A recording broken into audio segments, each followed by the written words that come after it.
Yo, B, let's go.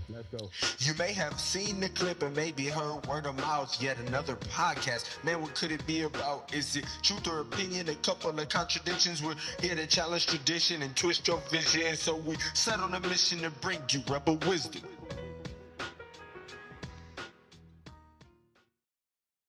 Welcome back to another episode of Rebel Wisdom. I'm Julian here with my co-host B. And B, I don't know about you, but I appreciate I appreciate lower prices, you know.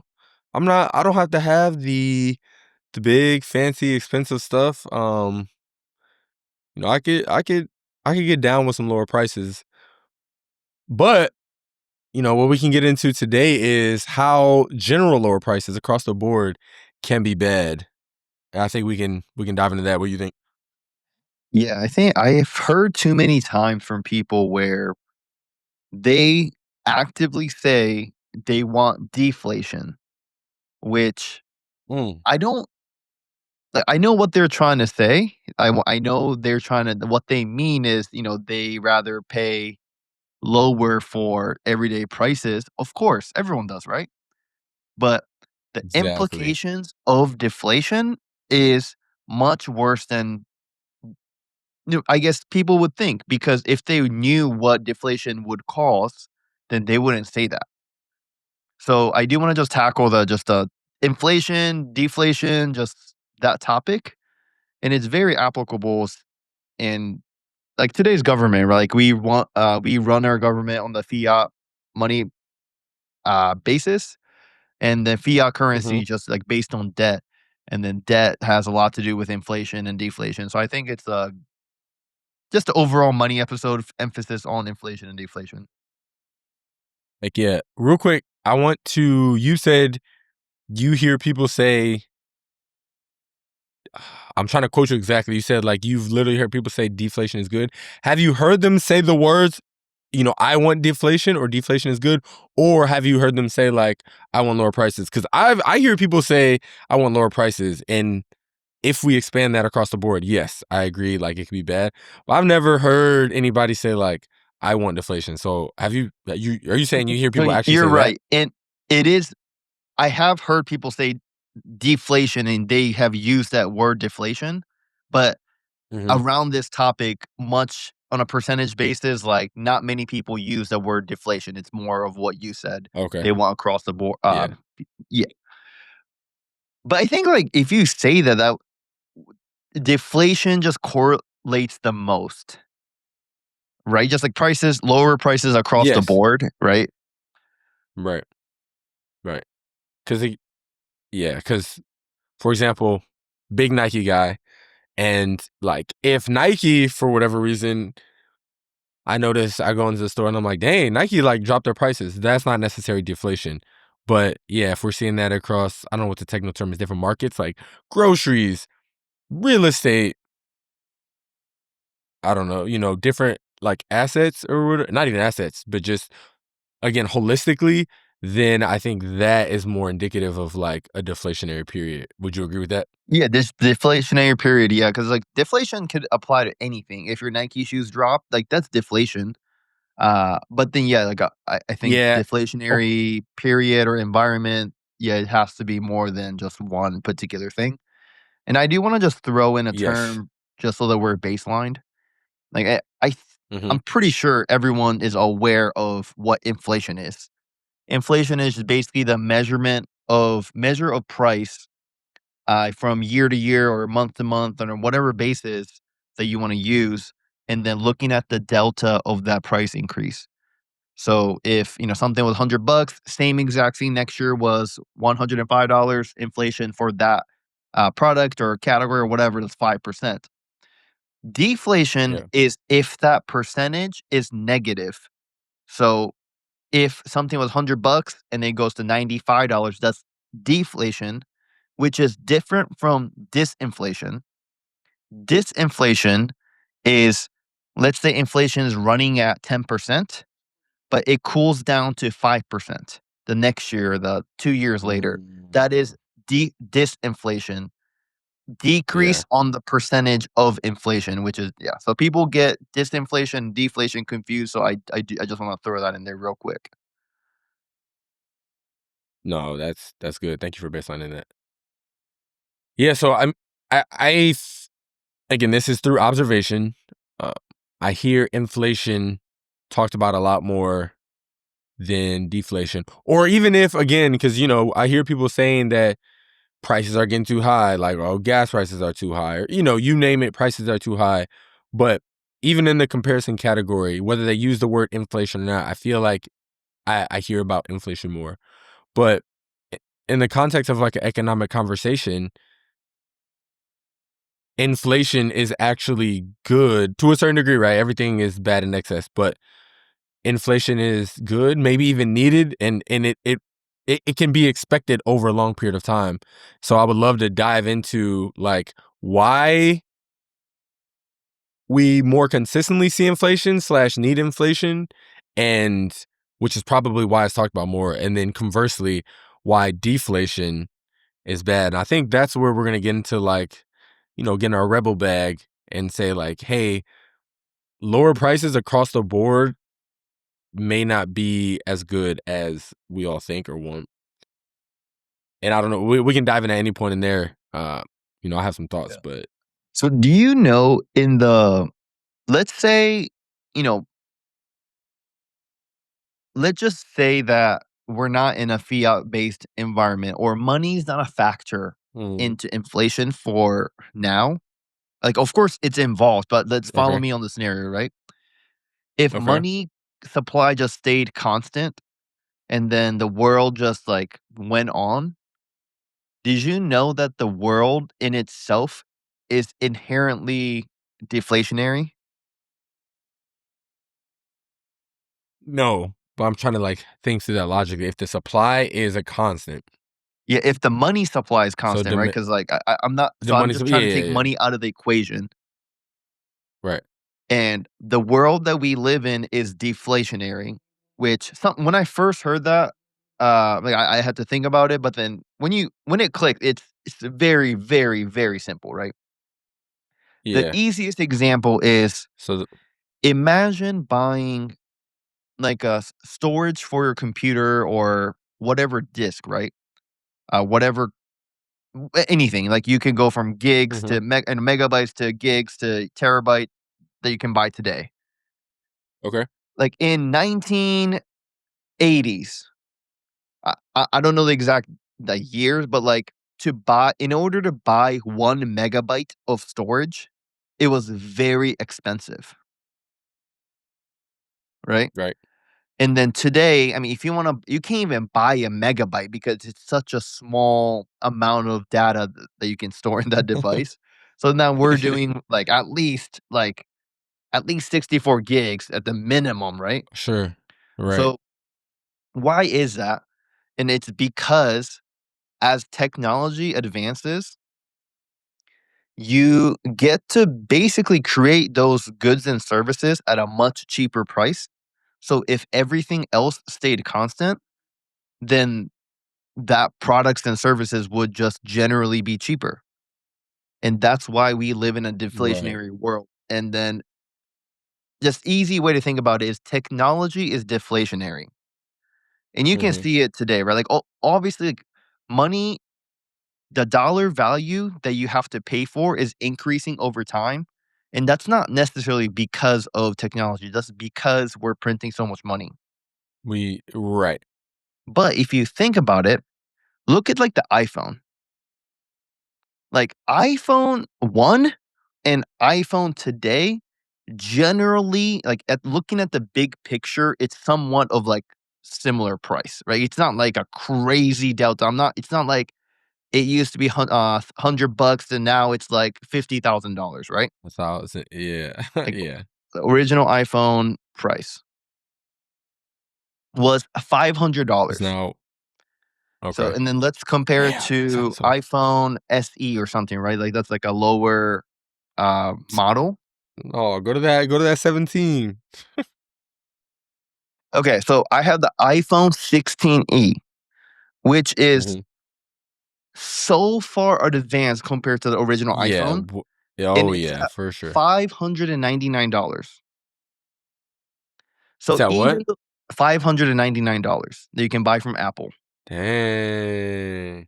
right? So with looking at that, obviously the dollar amount is $100 more expensive, but you got to realize since when the first iPhone has came out, our dollar value has gone down a lot. Down. Yeah. And with more technology, the purchasing power to buy the new iPhone 16e is cheaper than the purchasing power that you would have to pay for back when iPhone 1 was released. So that just basically Okay. to Yeah. say technology is deflationary, and that's like we see real world examples. And Okay. Yeah. so the natural state of being is deflationary, but why is deflation so bad? And then I guess that part is so subjective because we have to agree on what makes something good or bad. Yes.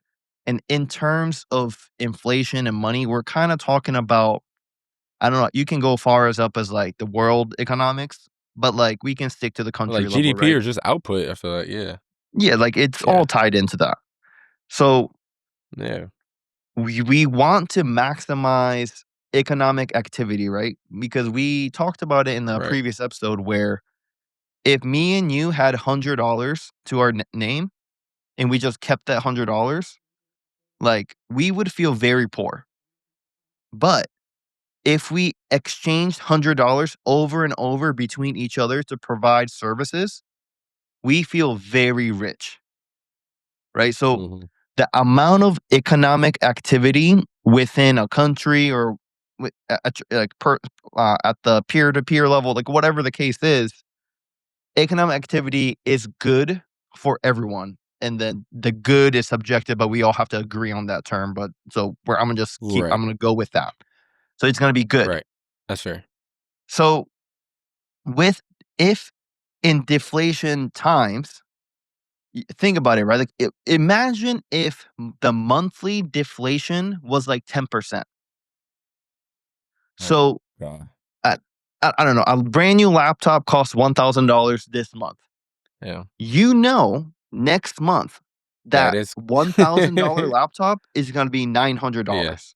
No, So facts. You're would gonna you wait. Like wait? you're Yeah, gonna. like Yeah. obviously a lot of people would wait to It's buy that laptop, human right? Yeah. So Yeah. if you extrapolated that forever, basically the idea is it incentivizes less economic activity if we're in a deflationary Yes. environment. So like we just don't want to spend money and just gonna keep fueling the deflation. So in that case, like I don't know if anyone wins in a deflationary period because Mm. even though the price is going down, just think about corporate earnings, right? That's a big Yeah. factor. Yeah. Corporate earnings, if it's Exactly. not going up, what does the company have to do? They're gonna have to do something, and Right. that They're gonna have to something, make up for it. Yeah. yeah, that something is oftentimes like a mass layoff, right? And then when people get laid off, unemployment goes up, and we everyone knows like high unemployment is not good. Like we're not producing. Right. Or drop wages, which is also not good. Yeah, exactly. Yeah, okay, that's another good point too. It drops wages, or they don't get raises, which I mean, Yes. even in a deflationary period, if you don't get a wage, you're still winning because everything else is coming down. But at the same time, Right. inflation goes up, wage goes up. Like the difference could shift bigger or smaller, but at the end of the day, like Yeah. It's hard to. it's gonna follow, right? Like wage might go, it's gonna have downward pressure if we're in an inflationary period. Hmm. It's gonna have upward pressure if it's an inflationary Hmm. period.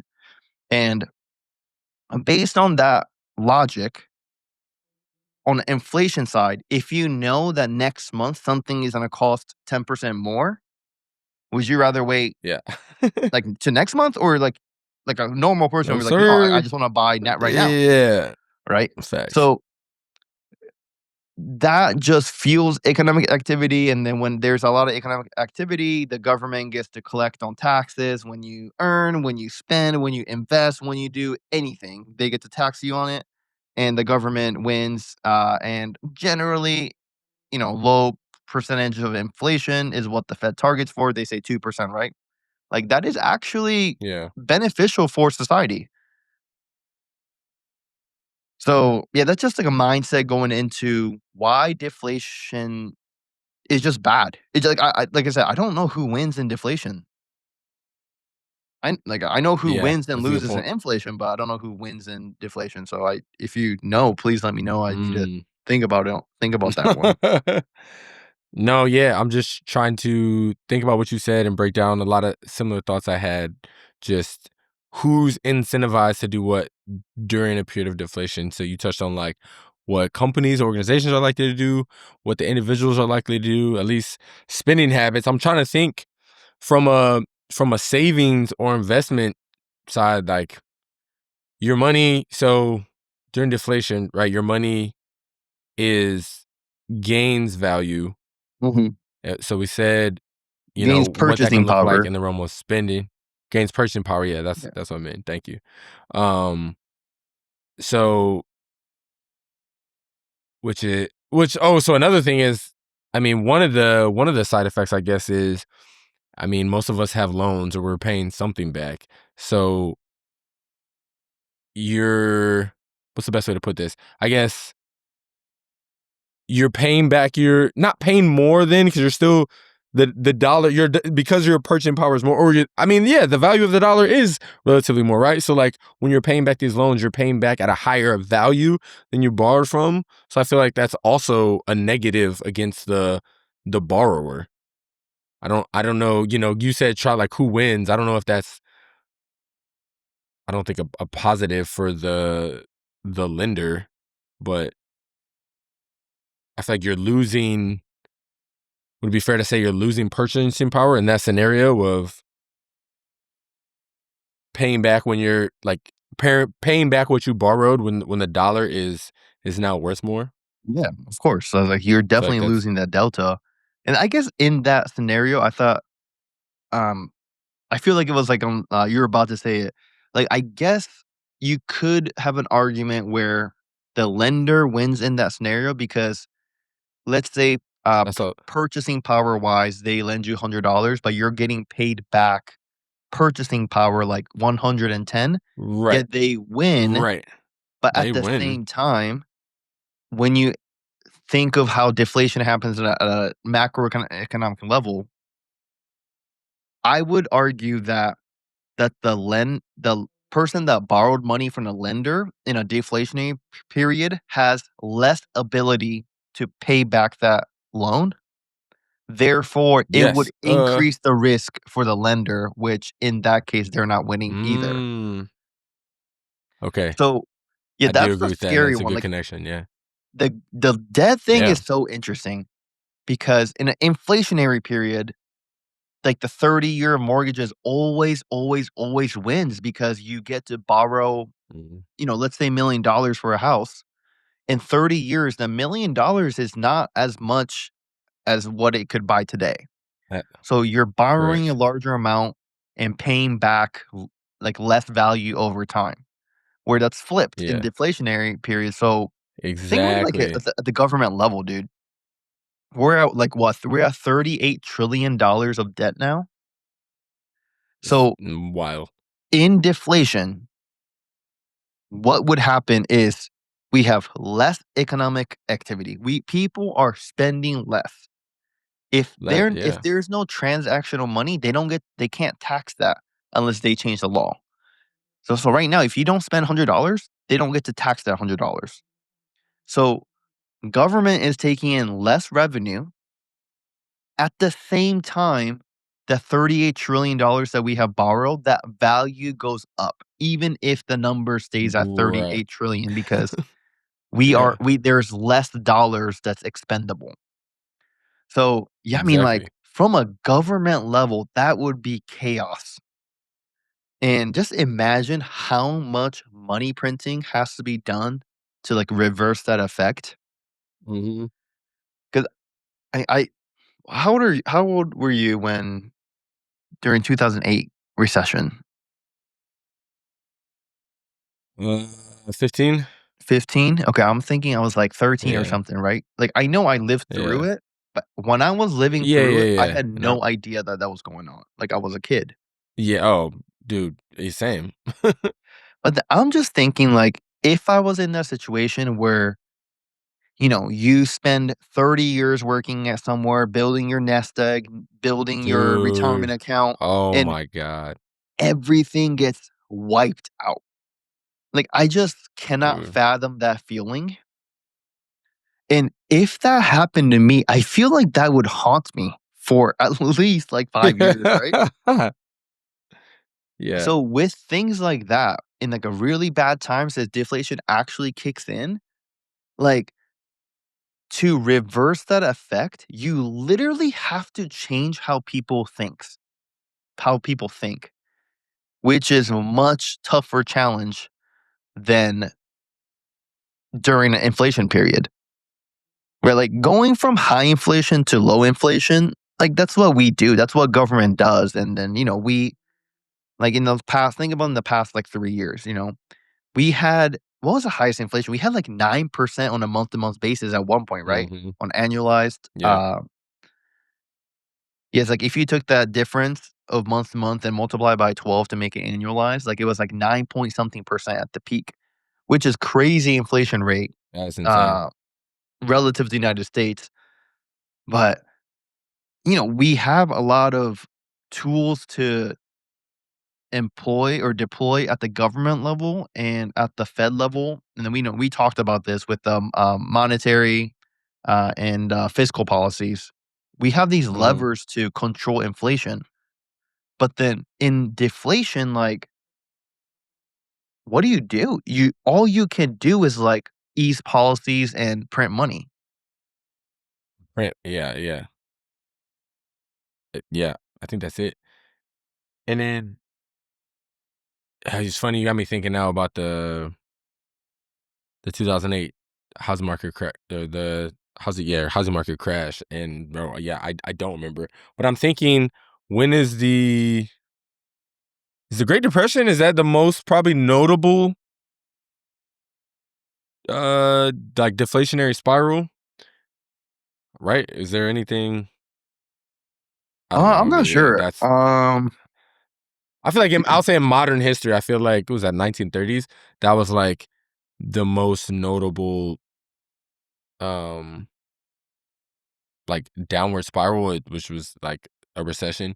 But what's interesting to me is what you kind of already articulated, and I'm just like creating the visual of the loop. Is and this kind of ties in what you're saying, is like you got to change people's mindset, because once the prices, let's say, do drop, right, and now your purchasing power goes up, and like we said, people are going to be, or people, because you think the prices are going to drop, you don't spend as much. And then because the companies aren't making as much, like you said, they either fire people or wages are lower, which further, now people have less money to spend either way.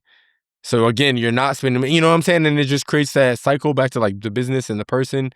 And at what point, or I don't know if there's like a numeric trigger, like, okay, unemployment hit this, or the interest rate, but like that's a very dangerous place for our economy to be. And this is why I personally like, you articulate some of these concepts like really well and far better than me, but just knowing that once deflation hits, I think you got to catch it before it starts that circular trend and that spiral. And then again, because I think, to my knowledge, you get something like the Great Depression, which obviously would take time, but then that's something like you have to climb out of. And it was like vast economic like disparity. Like it was like really bad for everybody. You know what I mean? So I'm just like, I think it's a slippery slope with the, like, again, tying it back to what we might think we want prices to go down, but it's that like secondary and tertiary effect. And then they just kind of like compounds on each other. And then it's like, yeah, to your point, I just hope we never experience anything like that. I mean, in my adult life, at least. Yeah. Yeah. I hope nobody does, but Yeah, Great Depression. Yeah, that one's crazy. But I was yeah, that's curious, like so I I'm trying looked to think it the up. extreme. Yeah, like I was looking it up while you were talking, but it said in recent history we had the Great Depression, which was deflationary.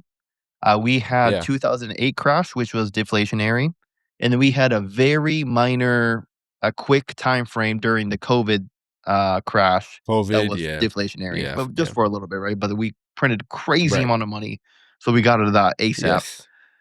But Yeah. just thinking about the Great Depression, like people are begging for any type of work. Just like imagine that today. Just imagine that Oh my today. Like God. Yeah. so many places today it's tough to hire. And Mhm. those jobs may not be the most, I don't know, desirable, I guess. Right. But at the end of the day, people are still short on employees. Yeah. Whereas, like, you see, I'm sure everyone's seen the signs, like, where it's like, "Hey, please let my daddy work," for, like a kid's holding that sign. Mhm. And it's just kinda crazy, like, it's something that I just cannot imagine where there's this thing called Great Depression, and then what ended Great Depression was a world war that had the highest numbers of casualty that we have ever seen at that point. At that, and then Mhm. from there, the government was like, "Hey, everyone needs to go to war, and if you're not going to war, you need to support the war." Then that's how Yeah. we ended Great Depression. Like that's it's crazy, right? Man. So Scary. yeah, like just imagine how bad deflation is. It's always tied to these Mhm. depressions or recession periods, and for someone to say that they want deflation is kind of wild. Exactly. I just don't think they're just I think they're just throwing that around that term without really knowing what that means. Yeah. And hey, that's why we're here to rebel against it, right? Yeah. But so like with that, I'm just worried like is and I'm trying to think of the policies used, like you mentioned the levers. Like, is deflation so we already established like economically inflation is better. Kind of touched on why, but we definitely talked about why deflation is bad. But like, is deflation, do you think, harder to reverse than inflation? Which I mean, we operate within inflation like currently, you know what I mean? So like you said, disinflation, like if it's at a higher point of inflation, it goes down. So that is more of our norm. But you know what? I'm just trying to kind of compare and contrast. Like if you're spiraling in a period of inflation or hyperinflation, is that harder to reverse than spiraling? Because I feel like deflation is harder, but I'm trying to articulate just Well, why. here's my I haven't looked at I haven't studied this, so this is my Yeah, intuition, this yeah, is my guess. yeah, In yeah. hyperinflation, use that word hyperinflation. Mm-hmm. When you say hyperinflation, I'm thinking about like Zimbabwe. I'm thinking about like Venezuela Oh yeah, type, that's right? yeah, okay, yeah, I that think yeah, once you get into hyperinflation, I think that's probably the hardest thing to reverse out of everything. Where yeah. manageable inflation, like I'm saying manageable, like what we've experienced, like high single digit Okay. inflation, bringing that down to manageable or better levels, like 2 to 3%. Is that harder than Mm-hmm. deflation? In that case, I think deflation is much harder to reverse. And I don't think I have anything to add from like what you said, right? Like if we somehow like we snap a finger today and prices were going down tomorrow, like Mm-hmm. it's gonna start slow, but it's one of those Right, like right. snowball avalanche type scenario where it just spirals into the point where I don't even know how it ends. And so Right. I'll try to walk it much slowly than initially when we talked about it. But if if some if prices like went down very slowly next month, I don't think our behavior would change at all initially, right? don't They were like, disagree. "Oh, cool, like, bread and eggs are Yeah. down this month." So, Right. okay, like, we spend that whatever, life goes on. But we're gonna first see it in corporate earnings, like you said, like, in 3 months later, right? We're gonna start all these companies, they're gonna start reporting Quarterly earnings. reports. Yeah. "Oh, like, revenue went down, blah, blah, blah. Oh, okay. Huh. Maybe it was a little blip." Another quarter goes down, like, next quarter it goes down again. You're like, "Yeah, like, like, I don't know why, but prices are keep going down." So, in order to, fix our company, we have to lay off 20% of the workforce. "Oh, like, that sucks," but life will still go on. But those 20% of people that got fired will have like, they're not gonna be able to find a job. It's gonna be harder to find a job in that environment, Yeah. right? So let's say they have to, like, really like, they have to live the Dave Ramsey lifestyle. Like, the beans and rice or rice and beans, like, don't go to a restaurant unless you're working inside there. Yeah. That lifestyle, right? So, if that's the case, slowly but surely, people are spending less money, and it's, just a matter of time before that spreads into the Yeah. I'm just trying to think of, like, what sectors would get affected first, but basically what I'm trying to get at is it's gonna trickle down to everything, and Mm. basically companies gonna overall overall the company earnings gonna go down, people get laid off, stock market is gonna enter a bear market or have a super crazy crash, Yep. and in that case, like, people that were trying to retire or have been retired that was Mm. like, those people get affected too. Think about the rich, like, Yeah. in inflation, like, we know the rich wins in inflation, but in deflation, like, they lose a lot of money too. Like, don't get me wrong, like, the Yeah. middle class and the poor would struggle. I'm not saying the rich would struggle in a sense, but their net worth will be cut by, like, 50%, 70%, depending on how bad it is, right? So, Mhm. yeah, that's deflation, and because of that, because we don't have as much levers to control deflation, compared to No, inflation, yes. that's why I think deflation is much harder to I don't wanna even say manage. It's not manage isn't the right word just to fix the problem. Like, that's yeah, I don't know. I need to look I into feel like it is managed. how these things, turn, and I think the simple answer is just printing money, like you said, but yeah, how do you get out of it without printing money in a natural state? I don't think you can. Yeah. I mean, or if the, consumer general consumption is less, so if the government like yeah, I'm trying to think alternate ways to like give more money besides printing money. Mhm. Government spending, maybe, or I tax mean, cut, government like, yeah, don't government tax as spending is much. money. Yeah, yeah. But They could yeah, that is another lever that, they can tax people less, but then where does the government get their money now? then exactly. They're gonna So have to um if they lower taxes, that's fine, they're gonna have to borrow more money. right. And this is funny because, going into this conversation, I grasped the concept like why deflation is bad, but like actually talking through it is really painting the picture like, no, this can actually get like really bad. Which is, I mean, it's funny sitting here talking about it. We're not experiencing it, but like I said, I think it's a slippery slope. Uh, and I also like what you just said at the end, how kind of compared to the different wealth classes, because that also highlights how again, like you said, the more wealthy may do good in an inflationary period, but again, highlighting how nobody wins in a period of deflation. Like, why would anybody want that? Even if you're not the person winning, like I don't know. Maybe it's just the lesser of two evils, but yeah, I feel like deflation's like all bad. Well, okay, so I wanna bring up another or like a real world example of deflation. We don't like Heck obviously yeah. we don't see it in the United States, right? Like we have to combat inflation. I mean, like we Mhm.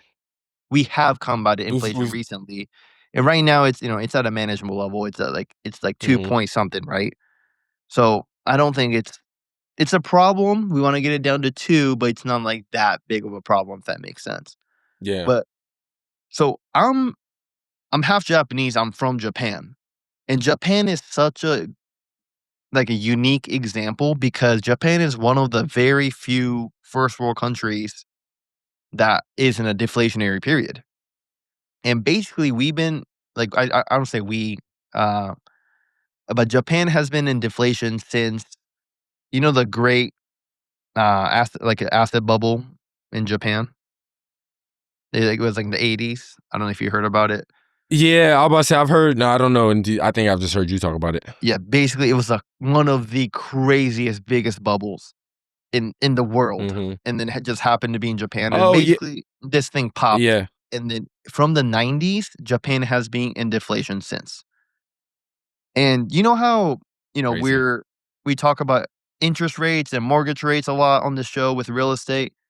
So we naturally talk about the Fed's funds rates, and then we're like, "Oh, hopefully it comes down, blah blah blah," whatever the conversation is. Mhm. But so what's the Fed funds rates at like 4.25 right now? Um, Maybe it's at 4 now. It has a 4 in front of it. Around for it. Yeah. In Japan, for the longest time, it was negative rates. Just think about that. Like right now, if you put money into a bank, right? Let's say high yield savings bank. I'm getting Yep. like a mid to high, like It's like 3%, something like that, right? yeah. You said mid to high what? 3%. Oh, dude, I thought you said 6. I was like, "Bro, I need Oh no where no or no how?" no. Yeah, same. I think mine's Right. like 3.75, yeah. So we're getting paid to deposit money to control Yes. spending. Yes. In negative interest rate, like you gotta like think about this. If you deposit money, theoretically, right? If you deposit Yeah. money and they're actually exercising that negative interest rate, you have to pay to deposit your money. Facts. So just think like what Terrible. what more do you have to do to incentivize spending? But like Japan prints insane amount of money each year, and have Mhm. you seen like the yen rate just go? The yen, Yeah, the yep. yen rate Power, yep. against USD is like so bad, and Yep. this is like when I was growing up, it was like 100 yen to a dollar. So we always thought about like 1 to 1, like when I was doing it like as a 1 kid. mhm. Yeah, but then now it's like 150 yen to a dollar. So like if you're Yeah. earning dollars, you're definitely winning big if you're going to Japan or you live in Japan or something like that.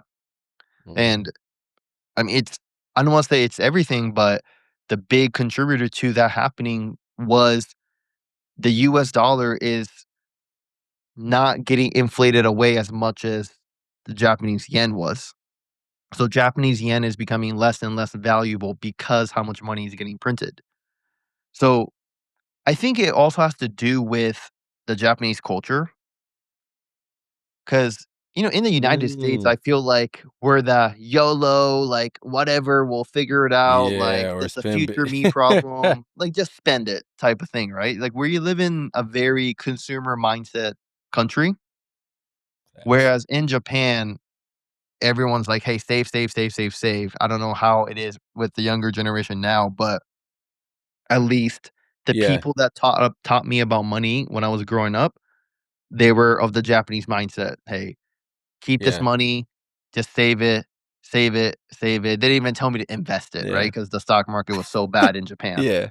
So Right. I Which think the culture. save, you would think, I mean, it's kinda good, like, besides spending, but, like, in the deflationary period, you almost need them to spend. I mean, they combat it with printing, but it's almost funny how at face value, which I think we talked about this before too, like a rebel topic, like saving is good. It could be better. There could be other better things, but in that case, it's like that's like furthering the problem. I feel like.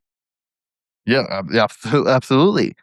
And it's like a Yeah. conflict of interest, I feel like, because Mm, you personally, in a deflationary environment, you want to save your money, right? Because like what we talked about, but the country wants you to spend money. So like Exactly. yeah, so I think culture and the people's mindset, their spending behavior of a country, I would Mhm. I think it would be naive to say that it doesn't affect it. It's more like it's pure, strictly monetary and physical policy. I don't think that's true. Yep. And I think Japan's a unique example of how people think in that culture. But yeah, like it's an interesting one. That's such a good example, especially to contrast the culture, how culture plays into it. Because I think there is maybe a small degree, but some psychological effect to all this. And I honestly think this probably contributes to why deflation is harder to reverse because there may need to be like a mindset shift. And yeah, I think you said it earlier in the episode. It's hard to change. I mean, this goes anything hard to change a culture in a business, in a household, on a team. Like just that's just like a rule of life. It's hard to shift the minds of the masses. So yeah, it's interesting. Super good example though. Thank you. I want to talk about another. I guess this is a theory. So there's this guy, Irving Fisher. He has the debt deflation theory of the. I guess it was particular to Great Depression, but just kind of Oh shoot. learning Okay. through it. I don't know if it's going to happen in this exact order, but this is more of a better way to look at the sequence of events in deflation. Because I try to explain it, but I'm Mm. sure I was all over the place. I'm sure this is a better example. Basically, Oh this heck yeah. guy Fisher, he documented the sequence of events of what happened during Great Depression in a deflationary environment, and this is what happened. Where step one was debt liquidation begins. So the people that borrow money, they don't they can they're so whatever reason that they it's a in sorry whatever reason that's particular to them, basically they cannot repay the loans. So therefore, in order to pay for the loans, they have to sell or liquidate assets to repay those loans. Mm. So because people are selling the assets to repay the loans, the asset prices just naturally fall. So basically this begins like a fire sale. Like this is the crash that people Yeah. are seeing, right? And then from there, if people are paying down loans, but selling assets that's falling down in price, then people's individual net worth shrinks. So businesses and households is like, entity, we're gonna just say one thing. Like business and households like very similar in this case. But the Yeah. business and the household net worth all Shrink. they're all shrinking. Exactly. And then because net worth is going down, that increases the risk of bankruptcies within the corporate Mhm. structure or within the household. So if people and companies are declaring bankruptcies, then the lenders, the financial institutions in this case, is losing Mhm. a lot of money because they just have to eat those losses. And So when the banks are failing, the credit availability of credit contracts. So banks are less willing to lend money to people. And when there's less money in circulation because they can't get loans or they can't get debt, overall spending from businesses and households fall, which creates yep. lower demand, which also leads to price drops for these products and services. And if that happens, deflation continues to be worsened. And they have here step eight, the cycle just repeats until it's over. Dang, that was super good step by yeah. All thoughts I was having that I didn't articulate. Yeah, I guess like some other things here and there, you could probably switch steps, but that's probably like a logical way to think about what would happen in deflation. Mhm. And Yeah. yeah, if you notice, we keep echoing this point. but there is nowhere in that series of steps that says deflation ends. Right? It Right. has Yeah. to something else has to come into place. And then that something else is something that we don't really have. And uh, or we do have at the government level, but it's not as Nothing good. abundant as Yeah. ways to control inflation. Yeah. That's the key. Yes. I should have said this much earlier. Yeah. I was about to say, Dan, that would have been good to lead with. Hey, but we got there.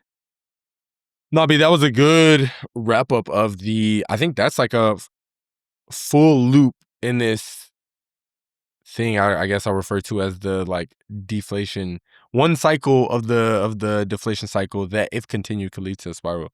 That was really good. I appreciate that.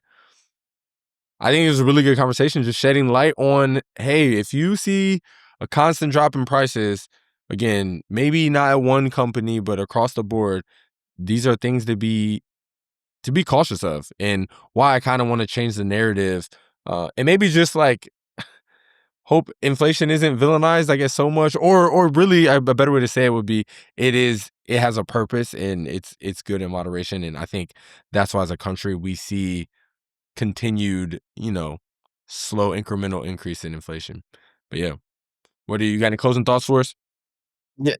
Like you said, of course everyone wants prices to be lower, but it's one of those Yeah. things that's the cliche saying of like be careful what you wish for type of thing. Because Yes. the effects of what you're wishing for is, in this case, much more superior to the original intent behind why you wanted this in the first place.